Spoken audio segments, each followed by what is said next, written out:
I'm good. I'm good, man. Killing it. All right.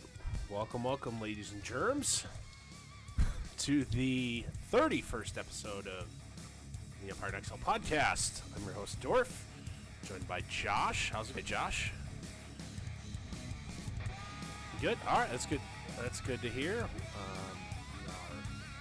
Last week off, I started a new day job, and we spent some long hours there and took it off. So, anywho, welcome to tonight's show. Tonight is kind of a topic that was on the original list when Josh and I decided to kind of do this this podcast a while back, and that would being, how do we turn the bump, because when you don't actually have dials and you're trying to do things with mice, it kind of gets away from me sometimes. Anyway, how do you make the Libertarian Party a force in politics? And getting deeper than the surface level, the answers that the Libertarian crew would generally give. I do have a very brief opening statement. Attempt to answer the question and honestly and realistically. I want people to know, because with that in mind, maybe people Josh, know my views on other things, maybe they don't. The questions begin. Yes or no, it doesn't matter.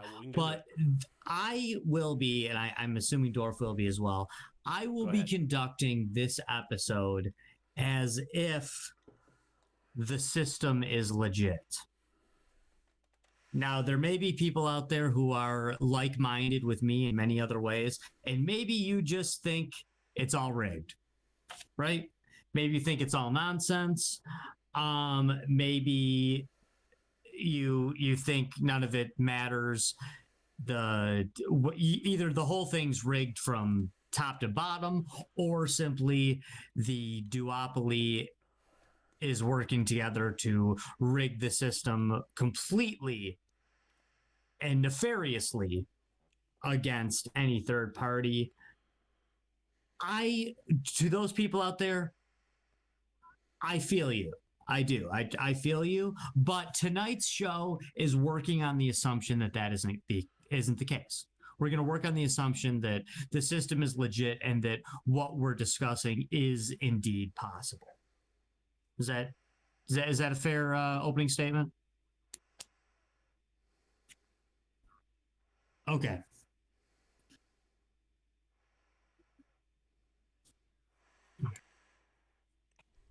Well, that's at least our aim.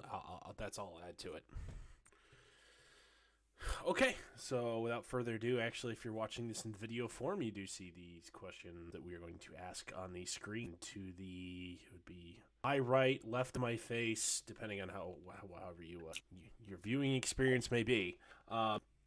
First question here, Josh, in your opinion, how do you break through the two-party system? As you hinted in your opening statement there, it may seem that it's a corrupt, incestuous system that only protects its own, which is really true, but it is not impossible to. So this is the rules of the game are laid out clearly. They may not be fair, but they still are the constraint. The reality is still the constraint here. How do we break through the Libertarian Party? Break through the two-party. Now, with this, I would say I'm going to be, as the questions are being phrased, I'm going to try my best to answer from a position of the Libertarian Party, but for the most part, what I'm going to attempt to lay out is true for any third party that would want to break in. So how would a third party, how would the Libertarian Party, how would the LP break into the two-party system? How would you shatter the duopoly and get in there to actually, break in and become a legitimate third party? Not even a major third party, just, break in and make it something other than an absolute two-party system. I would say the two main things with this is, one would be entering into Congress. People always want to talk about how important local elections are. Yes, local elections are very important to things that local people want. But you know what else local elections are? Is they're very unimportant to the rest of the world. They're very unimportant to the rest of the country. But if you could, in essence, break into Congress in some way. And they're unimportant to the rest of the country except very, very limited select areas. I would argue the mayor of Los Angeles, Chicago, and New York City are a little bit more important than the mayor of Podunkville. Right, but those positions are heavily dominated either Republican or Democrat. And taking those positions are right up with winning president of the United States. Yes, I mean those positions always have a libertarian running for them. Always. Much like the presidency. But what chance do they have? It would be great. This seems to be the typical answer is you need to get some members in Congress. And I agree. I agree that if you could get some members in Congress and get a few Senate seats, this would be huge. This would create a parliamentary style bit of power. Right. Either the Republicans or the Democrats would have to reach out to the Libertarian Party in order to gain a majority. And in doing so, unless the Libertarians continue to just be... You'd have to build a coalition.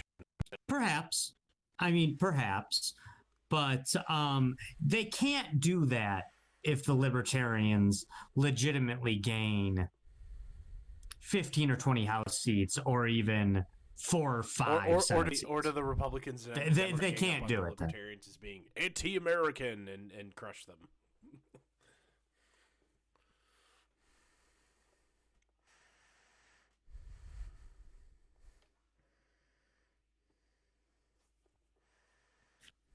Mm-hmm. And they would need to be, Josh, to be entirely realistic, your House seats are a targeted, well-funded campaign in 7 or 10 congressional districts in 2 years. Right, and that's the problem is that every independent can force your way into committee spots on committees. Probably not. Like the Angus King or Bernie Sanders thing. Oh, I'm an independent, but I caucus with the Democrats. Yeah, come on. Mm-hmm. Like, you'd have to do that. Well, I'm a libertarian, but I caucus with No, for sure. Which there are, you look at like the House Freedom Caucus or whatever like that. That's the half-assed attempt at doing this. Not that group of individuals does anything more than write strongly worded letters and do anything, but you know what I mean. You would need more than a great first start as a step, which find the right district with a vulnerable. You're gonna pick off a Republican to do this. Let's be honest. With a vulnerable Republican and run to their right on. And the thing is, Dorf, is that to the right on social issues, but you run to the libertarian side of the spectrum on a few wedge issues that are hyper targeted to that district. You got a shot. Perhaps. Edict type where a Democrat's not going to win. I mean, the independents that have been in Congress in the last 20 years, in every single case, has been a rejected Republican or Democrat. That's what they've always been. It was right.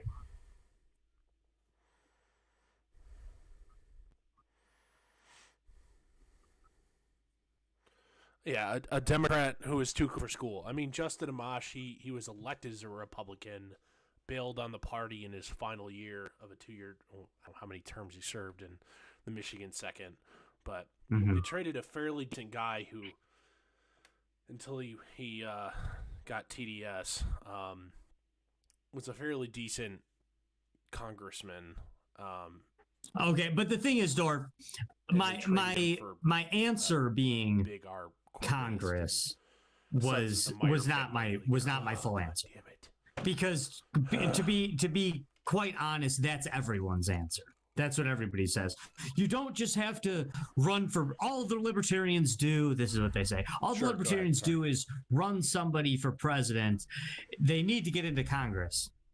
Well, actually, to be fair, the libertarians actually are trying to do that. They're just failing. Whether it be fault, well, hang on. Whether it be by fault of their own or by duopoly controlling, I don't want to hear that they're putting too much into the presidential thing. They need to put that much into the presidential, that much into Congress, that much into Senate, that much into local. They need to put more into all of those things. You need to put more into Congress and less into president.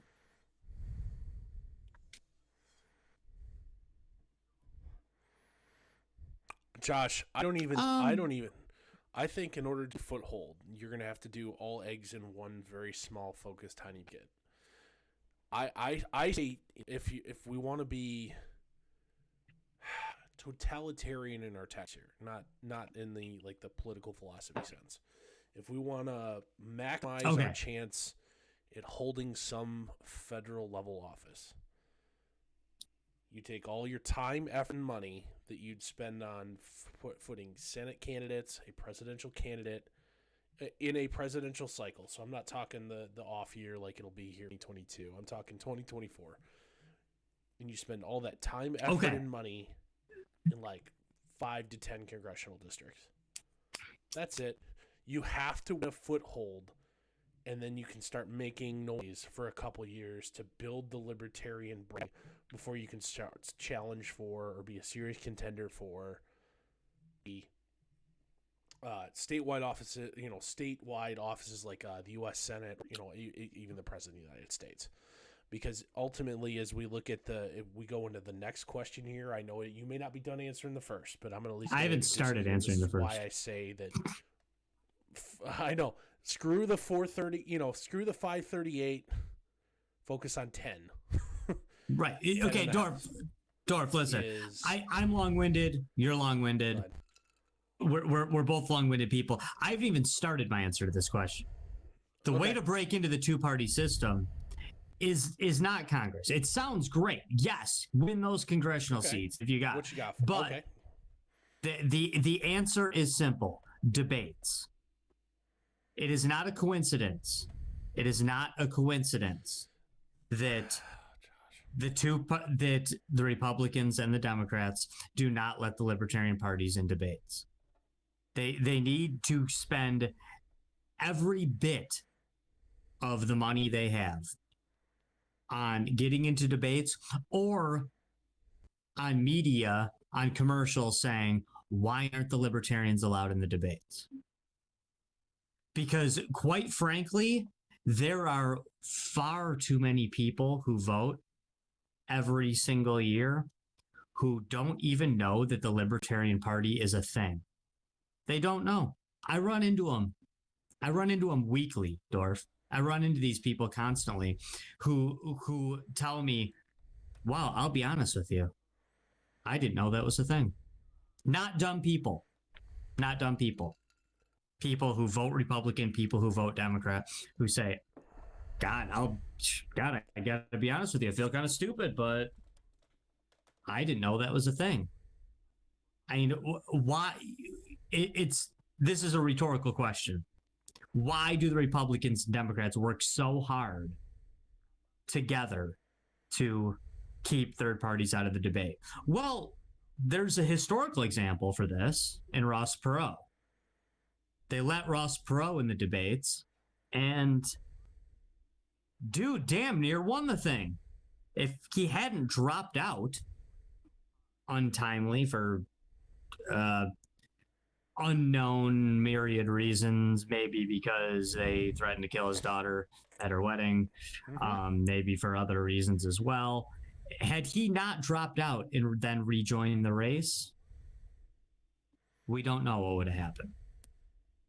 Would he have won? I don't know. Probably not. Would he have got more than 19%, which is big? Maybe. What do you got more than the 0 electoral votes you got?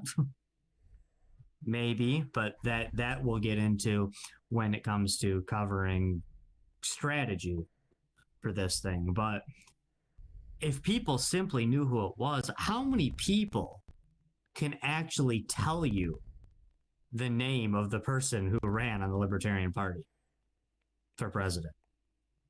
I can't. I bet it's, I know you can, but I bet it's less than 10% of the population.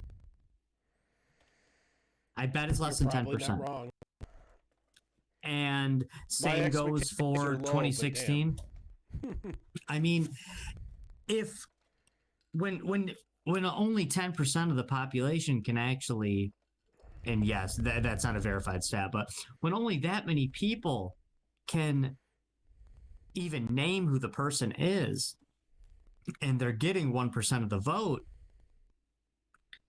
imagine if they just showed up on that debate stage. I mean, if anyone was on that debate stage, if the Republicans, Democrats had the stones to let one other person on that debate stage, anybody could get 10% of the vote against Donald Trump and Sleepy Joe. And your choices are Orange Man, Sleepy Joe, and some dude off the street who they let in the debates.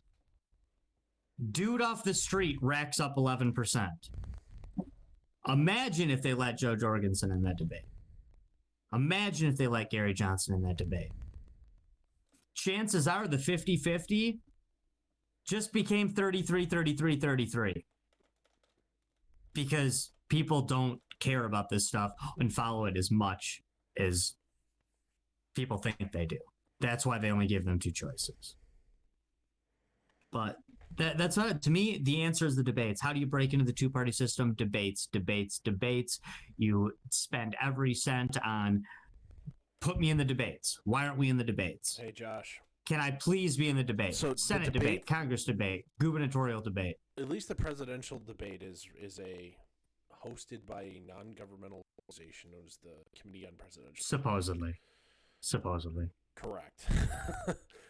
It's representatives from the GOP and the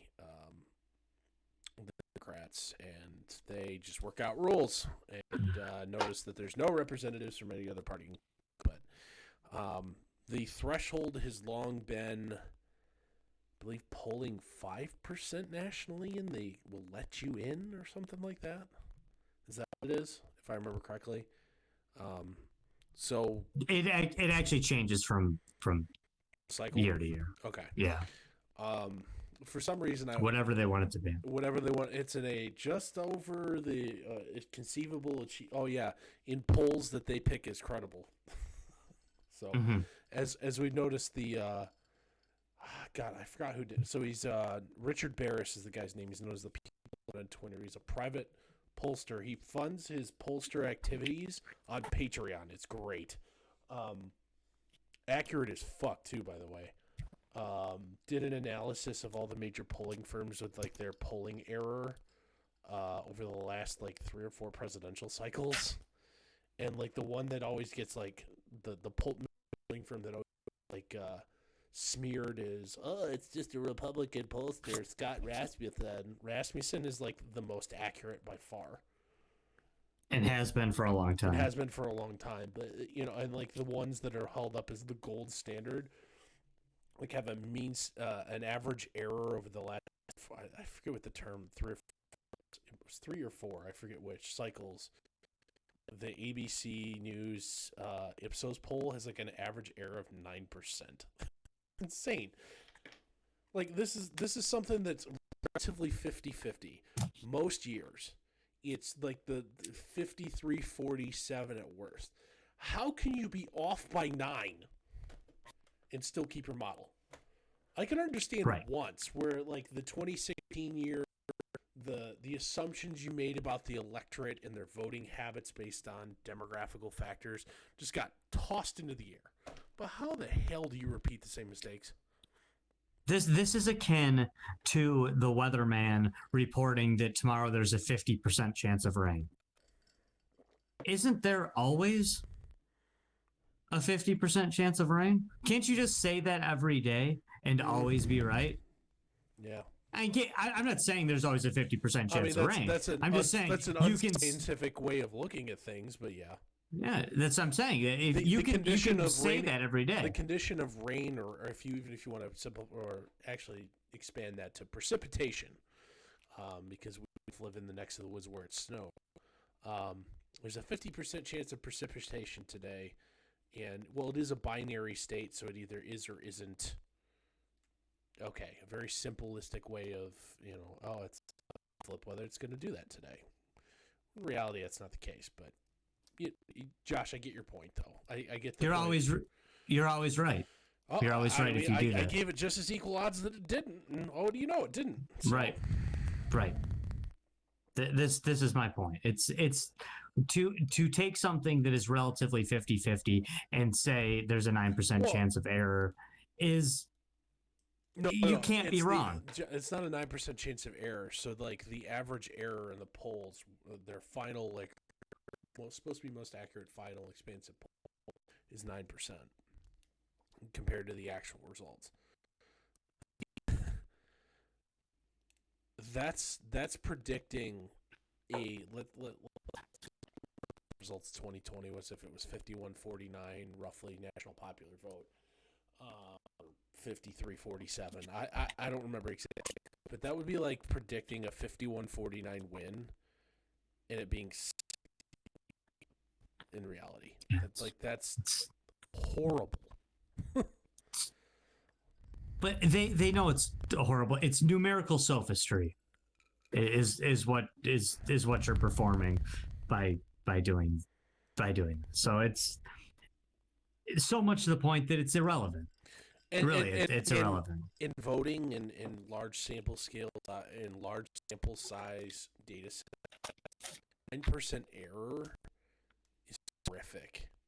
This isn't like, I shot 15 free throws today and my percentage went down 9% from the day before because I missed. 15 is not the perfect divisible. I shot 9 free throws today, or 11 free throws today, and I missed one more than I did yesterday, so it's a 9% error. It's not that. I mean, your sample size is what? Roughly 150 million? Yeah. Whoops. It's getting back into breaking the two-party system. Right. Clearing those artificial hurdles is I still don't think it's the first step. Win a few house races. There is no house. Most house races don't involve debates. You don't. They do though. They do. If they do, it's people. And then No, they're watched by 7 people, but that's where they get their sound bites. That's where the media. You're gonna have to work on influence operations to get that free or under media coverage.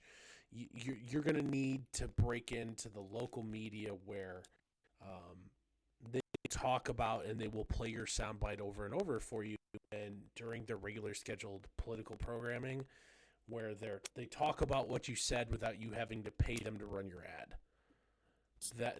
Can't make any of that happen without being in debates. That doesn't hurt. Being in debates is the key. You can run a wacky campaign ad, however, that doesn't overcome your Libertarian reputation.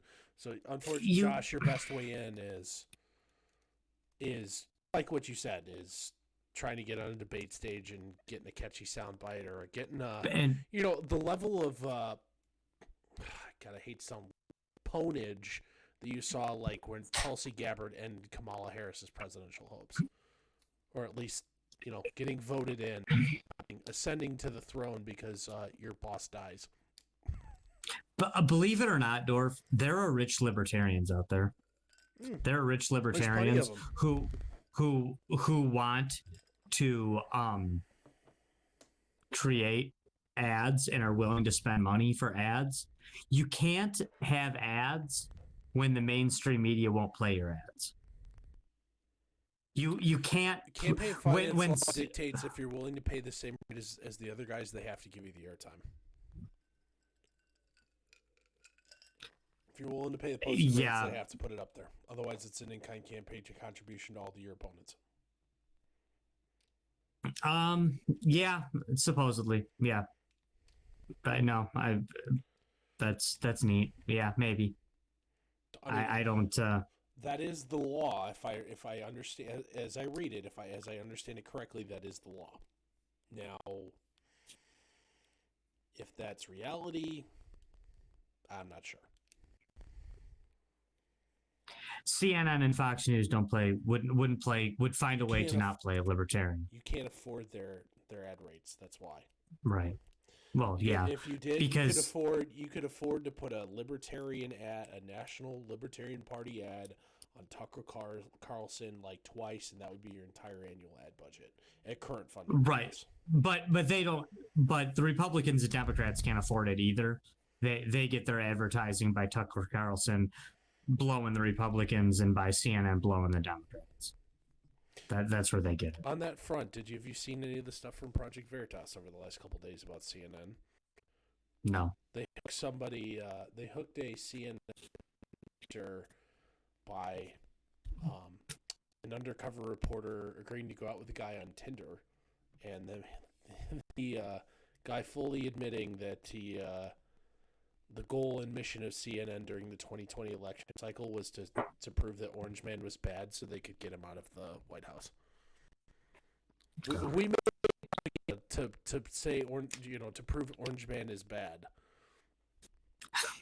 I don't need to hire a fake Tinder date to figure that out. Yeah. I mean, I'm pretty sure that's pretty obvious at this point. But yeah, I believe it. So Dorf, your next question, right, is do you want to phrase it, or are you satisfied with your answer on the how do you break into the two-party system? Yes. It's debates and exposure. Okay. So how do you overcome debates are so huge because you have an opportunity to actually have to be talk.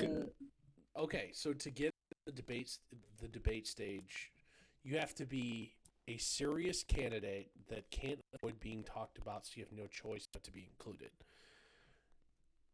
I would also, part of that would also be, I would say, reforming the structure of the Libertarian Party National Convention, because it quickly becomes a purity contest spiral into the Libertarian, where unfortunately the soundbite that will be clipped and be played on like the political satire shows like a Bill Maher, The Tonight Show, or The Late Show with Steve Bear, the stereotypical who's the most libertarian when it comes to fringe sexual habits and drug use and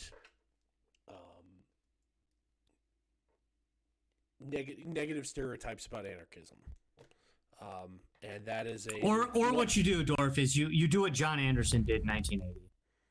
You do what Bernie Sanders did. Who Bernie Sanders is just he's a lousy third party candidate because he's just more of a Democrat than the Democrats in essence. So it makes for a lot. But you do what John Anderson did in 1980, and you put yourself out there and you guilt the other people into it. John Anderson got into a debate, not into a debate with Ronald Reagan and Jimmy Carter, but he called out Ronald Reagan, and Ronald Reagan said, okay, if Jimmy Carter won't have a debate with all three of us, I'll debate Jimmy Carter and then I'll debate John Anderson.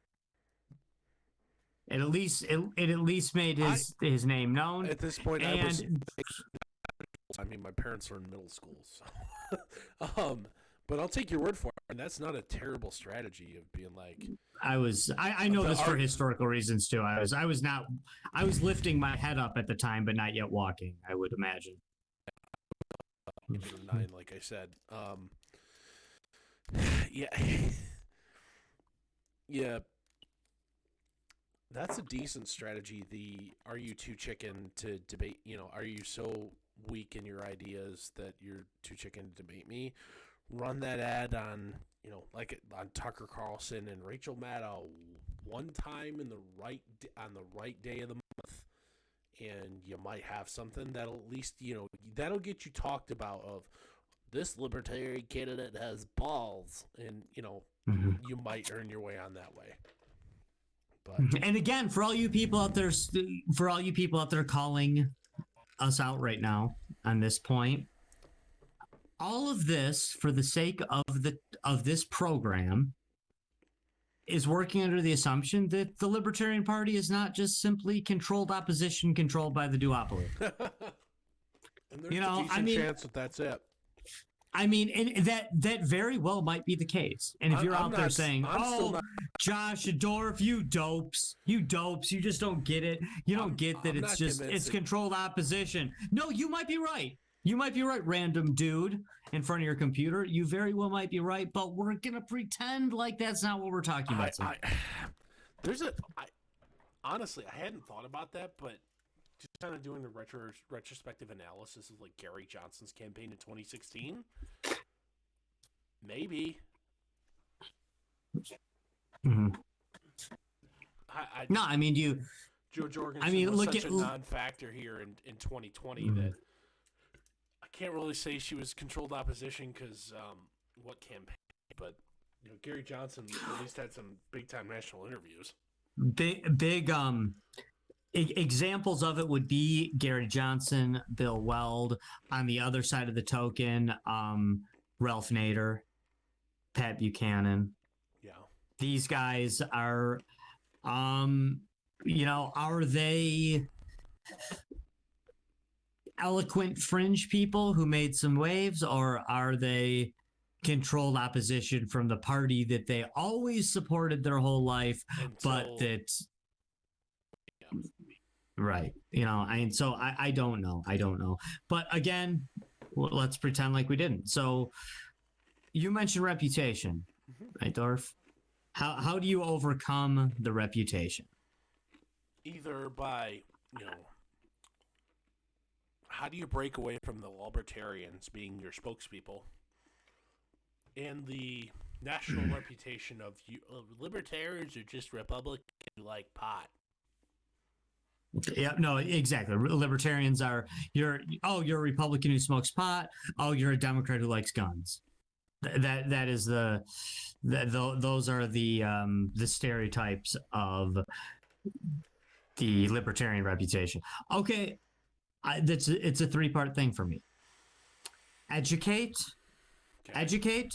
embrace, and compromise. Okay. You educate people by actually going out there and trying to tell people what it is libertarians believe.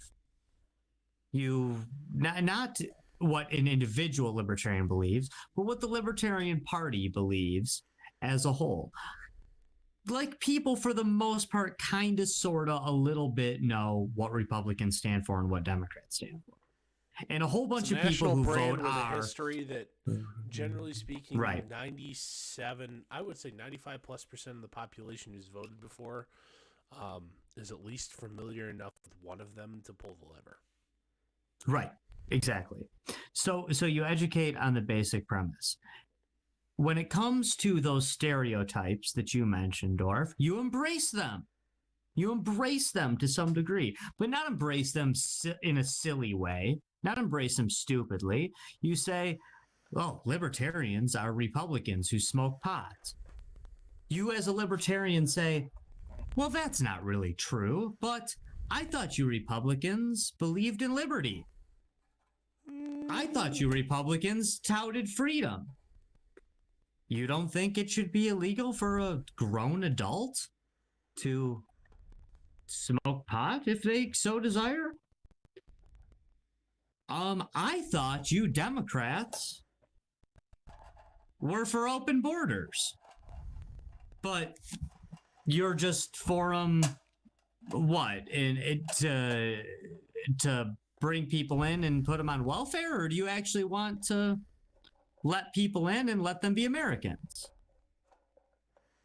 Now, I thought you, and then comes in the compromise aspect, where you say, hey, My body, my choice, right? Okay, Cool. that's Not great. the vaccines. Yeah, and so exactly. So my body, my choice. You don't want to. You don't think abortion should be illegal? That's fine. Just say, but then say, okay, hey Republicans, my body, my choice isn't so bad, as long as we don't have to pay for it, right? Let's defund Planned Parenthood. Let's make sure that your taxpayer dollars never pay for something that you are morally opposed to. But if people are going to do what people are going to do. Without you like freedom, right? Because one of the biggest problems is, and this is going to be exposed in the next 10 years, exposed big time. And it might not be exposed for the better. It will probably be exposed for the worse. It will probably be exposed and it will give way to leftism conquering all. I don't want that to happen, but I think it will. But there's Josh, a bunch on that point. Hang on, let me finish. Okay, this is a streaming thing here. I gotta. The point will be lost because there's a whole bunch of poor Republicans out there, not poor wealth wise. There's a whole bunch of people out there who are voting Republican every year who think they are supporting liberty. They really do. There's a whole bunch of them out there. They're voting. They're pulling that R lever every year. They're waving their flag. And they truly, genuinely, and honestly believe that they are fighting for freedom with their R vote. With that Republican vote, that they are actually doing their part for freedom. And I'm sorry, my well-meaning Republican friends, but you're not. You are most certainly not voting for freedom or voting for liberty when you pull that R lever. You're voting for a fairly uniform set of values, but the claim is liberty, but in reality, it's not. Is it more liberty focused than Democrats? Probably. Is it as only lip service? Is it liberty minded as claimed? Absolutely not. Is it less liberty focused than the party platform of the Libertarian Party? Absolutely not. It absolutely is. Sorry. The Libertarians are more liberty minded than the Republicans. I've gotten confused on where I was, but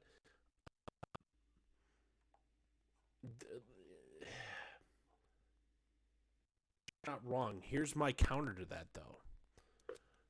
People claim they like liberty, but in reality, if that last 13 months hasn't proved anything to you, we're at roughly the 13th month anniversary of Corona Apocalypse.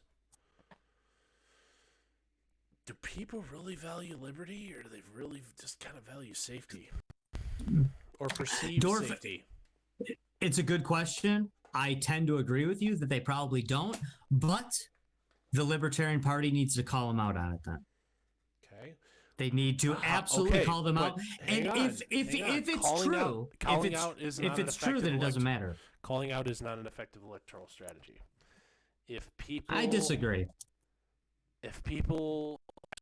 Honestly, I think the spirit of the original American founders is largely dead. And I am just as guilty of this as anybody. You and I don't know if this is exactly a public conversation, but I know you and I have talked about when COVID first kicked off, I thought a 2 or 3 week lockdown starting in mid to late March last year was a rational response to it was going to have sucky, horrific consequences, but was a rational reaction based on the information available at the time. I valued safety over giving people their own choices. Now, in retrospect, as we've gathered more data on the COOF, couldn't have been more wrong in the assessment at the time. The information available was close to the reality of the situation, but how deadly the pandemic is in current form. Now, over time, they do tend, in general, to become more infectious but less deadly. Infection by viruses is a normal yearly occurrence. It's not the end of the world, assuming you don't die or don't get maimed by it. That's not the end of the world. We're still treating this as a novel virus that we don't know how to treat it clinically, and we don't know what it is. Fuck, guys, it's been 15, 16 months since this first rolled on the scene. At the time, I thought lockdowns were a brief, quick 2 or 3 week pause. Locking everybody in place is a rational, pragmatic thing to do. I have fallen short in the goal of liberty. I now realize how good I was. But I appreciate that. I appreciate that acknowledgement, Dorf. I do. And listen, but at the same time, if that is the case, Josh, hang on though. I'm more introspective about that sort of thing, or philosophical about life in general. Just normie, GQ, public, American. Do they value safety or convenience? How many people will fully go along with our last episode topic, the vaccine passport? How many people are fully willing to go along with a vaccine passport? They realize it's tyrannical as fuck.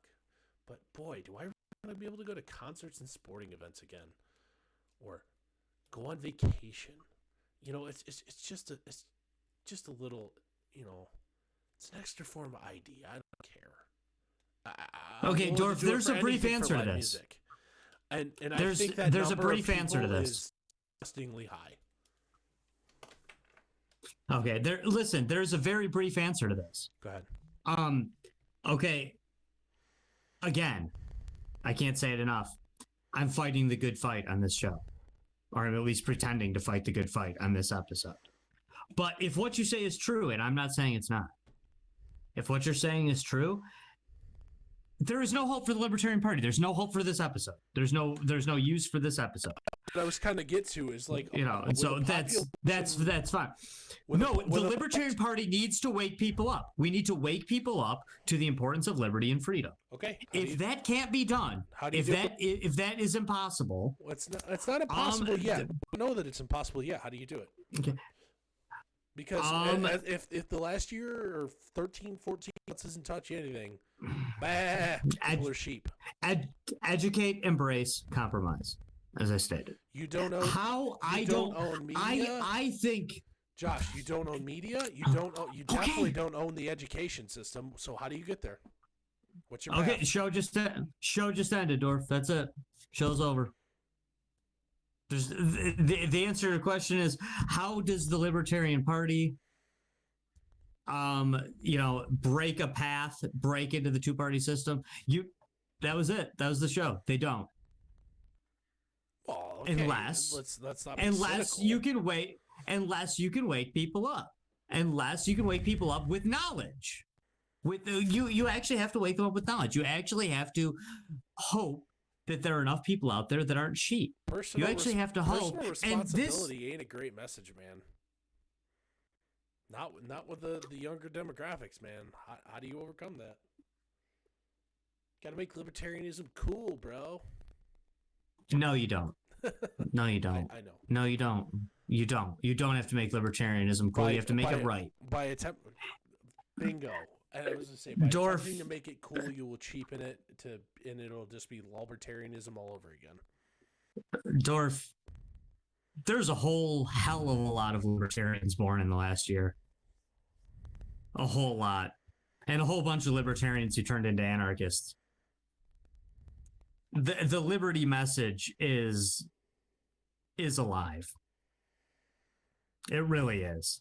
And there's more people out there like you and even more who are potentially willing to take the step away from it than the world is giving credit to. There are more people awake now than there ever were. Thank God. I don't know how there isn't. How anyone lived through the last year and didn't become a libertarian, I have no idea. Or at least disgruntled and disaffected to the party. Right. So they do exist, or if they're out there. And yeah, you gotta hope that people that people wake up, that people start to care. And if they don't care, and if they don't wake up, then this is hopeless. This is fighting the good fight. The chances of winning this fight are low. This is giving it the old college try. Well, no, hang on. No, this is being ahead. Don't give it the old college try because, I get a C just for trying, right? No. This needs to be, the happy warrior fighting a good fight. Sure. Giving it the old college try, okay, guys, we give it our best today, but we still lost. It gets you what you've had so far. Okay. Another thing. If the party as a whole and the influential people within the party are satisfied with moral victories, I will take the Libertarian Party seriously right now. Okay. Another main thing the Libertarian Party has to do. I've criticized the Republicans and Democrats a lot, but here's my criticism of the LP. They need to stop pandering. Because as of right now, let's trying. Let's sprinkle in some wokeism, like this last. Right? Come on, fuck off. No, they try to pander to the Republicans with guns. They try to pander to the Democrats with wokeness. And truth is, the Libertarians are like that kid that you pretend like you like on the playground, but as soon as it comes time to pick teams, you're never going to pick them. You're never going to do it. So quit pandering to the right and the left because they're never going to be your friend. They're never going to help you. Stop trying to get them to like you. They're never going to like you anyway. Exactly. So don't be afraid to be radical. So many libertarian politicians, not libertarians. Libertarians love being radical, but libertarian politicians, they love to pretend like they aren't radical. No, don't do that. Wear your libertarianism on your sleeve. Let your freak flag fly.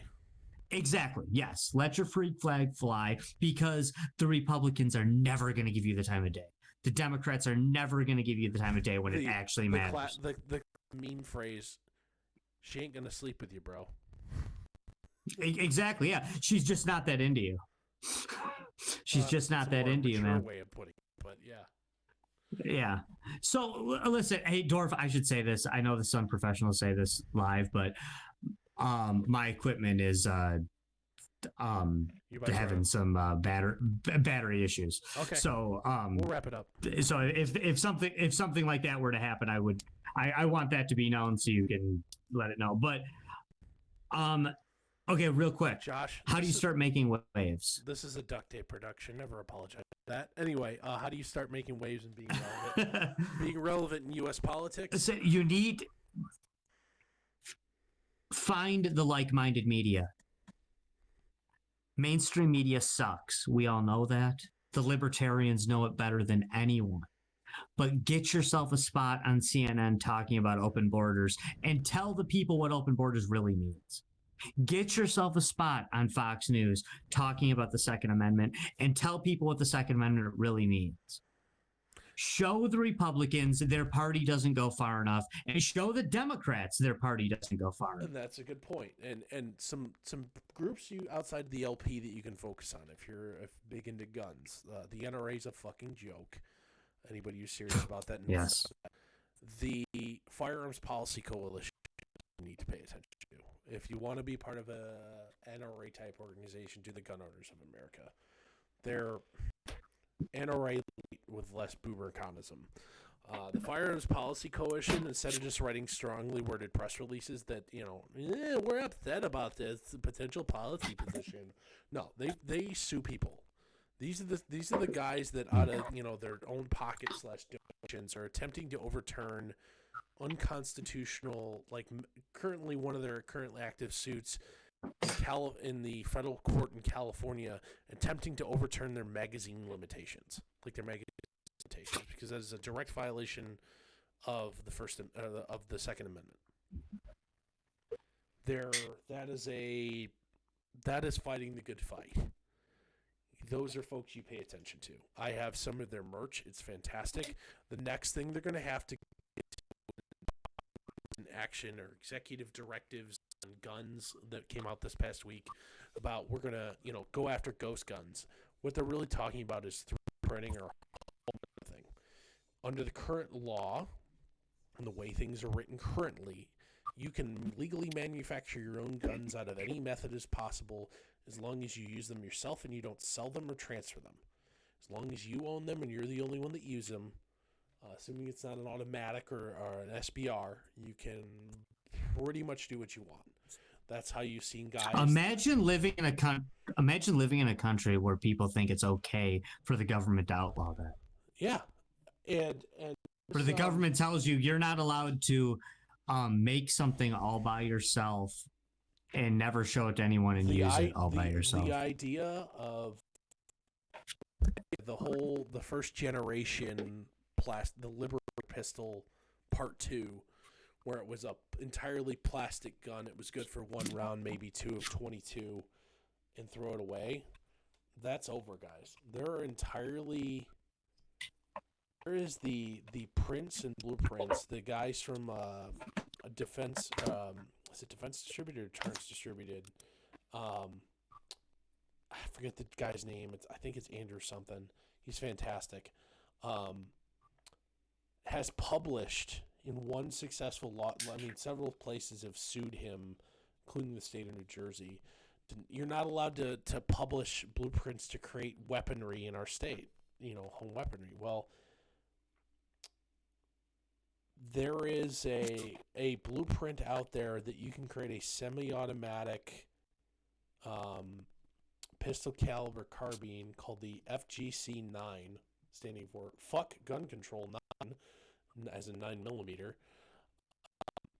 out of that you can pull out of a 3D printer, where the printer itself is $200 to $300 depending on the model you select, and about maybe $10 in plastic medium, and a $15 to $30 trip to the hardware store. You have a pistol caliber carbine, baby. Oh, dude, 3D printing bops, no doubt about it. It's off the charts. What's happened with that in the last few years? That's out there, and there ain't nothing you can do about it. The whole idea that the Biden administration wants a directive to ban ghost guns. It's congratulations. You've made hobbyists felons, and you've done jack shit to get the quote illegal guns used in gang violence or mass violence off the street. Hey, I hate to break it to you. Has there been a mass shooting event involving a 3D printed firearm yet? Yeah. Hey. At least try to stay up in the game. Hey, next time you pull a false flag, make them use a 3D printed gun. I don't know. I shouldn't have said that. We just get kicked off YouTube. Well, it's not even 3D printed. Like the original, these guys are, you can make your own mags. You can make your own, which effectively makes magazine bans impossible to enforce. Oh, I can't buy it. I'll just make one. Right. Now, of course, if you get found with it, and for it, but that doesn't mean I can't have 40 of them in my safe, fully loaded with ammo. And Dorf, what isn't that true about? What isn't that true about? I mean, you have a mag, you have a mag you bought legally from the gun store, in your possession in your car. You can't have it. I mean, you can't have anything. Second Amendment's dead. But Dorf, I want to say real quick, you made a really good point earlier. The FPC is, guys, you should pay attention. Firearms Policy Coalition, they're fantastic. I do own some of their merch. I do not directly a monthly basis financially support them. However, big fan. They are, instead of just bitching about shit and lobbying, air fingers quote, they actually are suing people. Yeah. Hey, Dorf, you made a really good point early on about the basically, I'm using different words than you did, but if the Libertarian Party is going to be successful anywhere, they need to go places where the R's and the D's won't win. Well, it's not they need to try out those. It's I said the best probable strategy, at least first term, we're going to just bail on the Senate, bail on the presidency, all your eggs in like 5 to 10 congressional races. I haven't done the research to say where I'd say this. 5 to 10 is just a speculative number. I agree. You need to. The Republican will never lose. The Democrat, if the Republican dies between final date of the name to get the name on the ballot and election day, he'll still win. Go to that place, and that's where you run. Right. I would have put it as you go to the places where the Republicans and Democrats don't even try. The places where the national their own candidate because they've got no shot. You're more likely to be able to pick off Republicans due to crossovers and perceived values than picking off a safe like Democrats, where the Republicans don't even fund a challenge. I think I feel like maybe that's true on a national level, but here where I live in Detroit, Libertarians do better against Democratic candidates where Republicans don't bother at all. Better doesn't matter. Getting a plurality does. Right, but if you're going off of your model to say that you have to focus on those races, you can focus on those races. Talking about a House race in bad example because they have like one congressperson, but I'm talking a House race in Missouri where, voting for a Democrat is sacrilegious and will probably get you exiled from the local church. Right. We're not saying different things. You need to go there, and that's the congressional district you run in. We're not saying different things, Dorf. We're saying the same things. Like a perfect, there's instances. A perfect example. I don't live in Detroit proper. I live outside Detroit. You live in the county. Right. A perfect example of like the absolutely safe congressional district that I'm referring to is like Maxine Waters or Nancy Pelosi, except you need to do it, from the right side of that perspective. And I can't think of anybody that's so safe like that off the top of my head.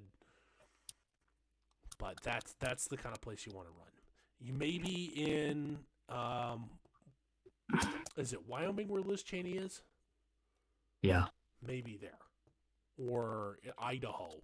I'm not sure who the rep from Idaho is because they only have 3 electoral votes, so they only have 1 state rep. But Idaho may be the other option.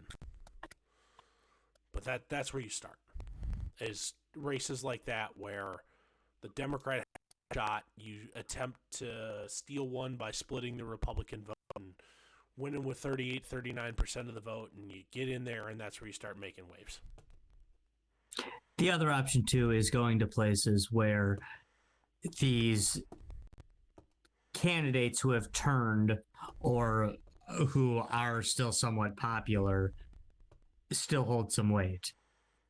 William Weld, Libertarian candidate, was the governor of Massachusetts. Okay. Who cares, Dorf? Who cares? That's irrelevant. Gary Johnson. Mexico. Libertarian. Right. I don't think that's true. I actually don't. But, put it this way: Gary Johnson's more of a libertarian than Donald Trump is a conservative. True, but that's not what. That's an irrelevant comparison. Okay, well, but no more than a non-libertarian calling somebody a libertarian.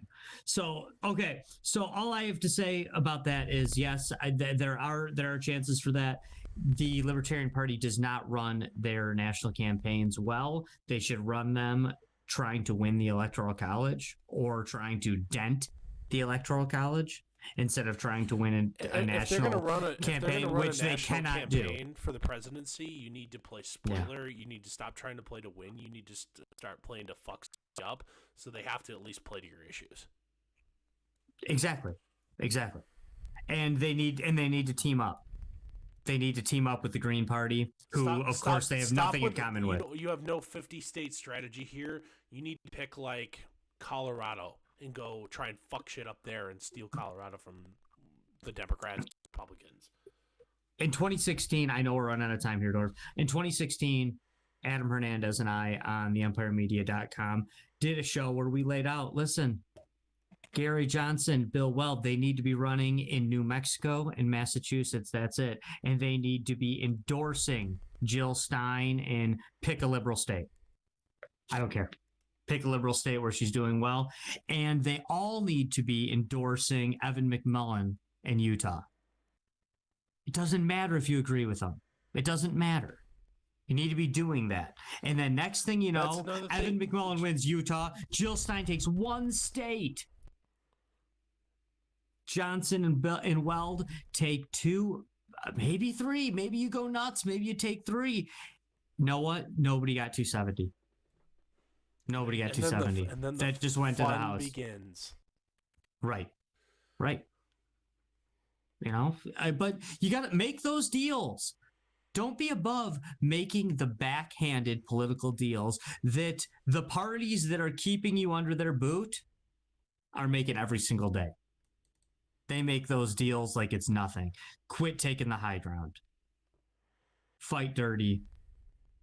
Read the Constitution. It spells it out how you have to win the Electoral College and fight Play from to there. Win the game. Yep. That's in and summary. To win the game. And yes, at the end of the day, all you libertarian purists out there who are, no, you're not okay with this. Yes, at the end of the day, in that crazy scenario where Gary Johnson becomes president, yeah, Jill Stein's like Secretary of State now. Okay. I know, it sucks, right? But that's the game, ain't it? Play to win the game. You know? Yes, Evan McMullin is your Secretary of Defense now. Because you made a deal with him. You made a deal. And that's that. You know, that's what you do. That's how it has to be won. You're not going to win this by playing clean. You know, and if people don't want to wake up to it, you got no chance. You got no chance. Turn it in, throw in the towel. You know, if so, you gotta hope. You got to keep fighting the good fight. You got to hope that be a happy people warrior. Are capable. That people are capable of waking up. Personally, I want to be an anarchist. I don't want to do it anymore either, but I'm still fighting the good fight. I'm still trying to be a happy warrior and accepting the label of statist because I am still supporting the LP. I'm going to do my best. I don't think the Libertarian Party goes far enough. I would love to be the guy that says, no, I don't want to even vote in the system at all. I don't like the system anymore. It sucks. But I'm here. I didn't choose to be here. I want it to be better. So I'm going to keep fighting this good fight, and I'm going to keep supporting the Libertarian Party, and I'm going to hope that other people join me.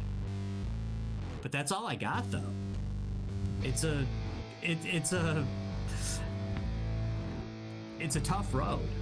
You know? And on that note, Josh, I think it's time to end it. Outro music is rolling. So thanks for joining us here on the 31st episode of the Empire and Exile podcast. We'll see you next time wherever you found us this time. Have a good night, everybody.